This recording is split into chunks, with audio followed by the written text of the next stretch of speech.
ভয়ানক বিমান দুর্ঘটনায় মৃতদের শ্রদ্ধা জানালো জাতীয় কংগ্রেস।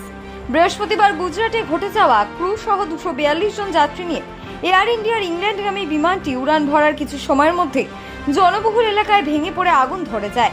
এই দুর্ঘটনায় বিমানের পাইলট, কো পাইলট সহ অন্যান্য কর্মী এবং যাত্রীরা নিমেষেই না ফেরার দেশে পাড়ি দেয়। এদিন সন্ধ্যায় জলপাইগুড়ি জেলা কংগ্রেস কমিটির পক্ষ থেকে নিহত বিমান যাত্রী এবং কর্মীদের শ্রদ্ধা জানাতে গিয়ে জেলা সভাপতি পিনাকি সেনগুপ্ত বলেন, আহমেদাবাদে বিমান দুর্ঘটনায় নিহতদের শ্রদ্ধা জ্ঞাপন করার সঙ্গে তাদের পরিবারের সদস্যদের প্রতি গভীর সমবেদনা জ্ঞাপন করছে জাতীয় কংগ্রেস দলের জলপাইগুড়ি জেলা কমিটি। আমরা যেটা জানতে পেরেছি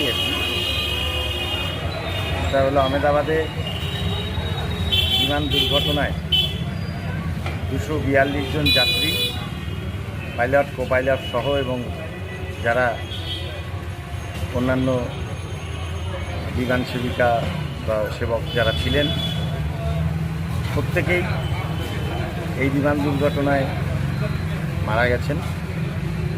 আমরা তাদের আত্মার শান্তি কামনা করি, তাদের পরিবারের প্রতি সমবেদনা জ্ঞাপন করছি এবং জলপাইগুড়ি জেলা কংগ্রেসের তরফ থেকে আমরা শোক জ্ঞাপন করলাম।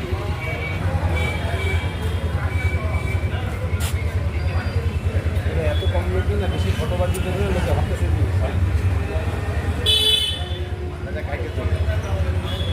কথাগুলো উঠে যাচ্ছে।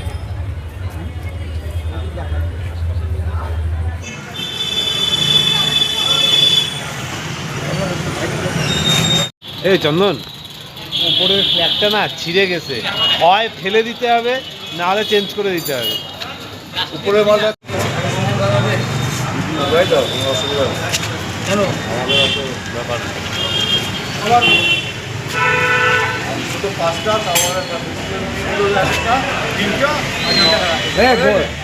এই চন্দন, উপরের ফ্ল্যাগটা না ছিঁড়ে গেছে, হয় ফেলে দিতে হবে, না হলে চেঞ্জ করে দিতে হবে।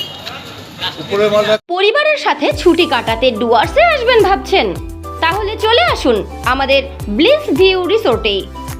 এসি ও নন এসি রুমের সাথে থাকছে সুস্বাদু খাবারের সম্ভার, পাশাপাশি পাবেন এক মনোরম পরিবেশে রাত্রিবাসের সাথে বনফায়ারের সুবিধা। উপভোগ করুন গরুমারা জাতীয় উদ্যানের জঙ্গল সাফারির। বেড়াতে যেতে পারেন লাভা, লোলেগাঁও, লুপ ব্রিজ সহ পাহাড়ি এলাকায়। আপনাদের প্রয়োজন অনুযায়ী থাকবে পিক অ্যান্ড ড্রপের ব্যবস্থা। এছাড়াও থাকছে যে কোনো অনুষ্ঠান করার সুব্যবস্থা। আমাদের ঠিকানা bliss view resort, Lataguri Neora মোড়ের খুব কাছেই। যোগাযোগ নম্বর 8617203693।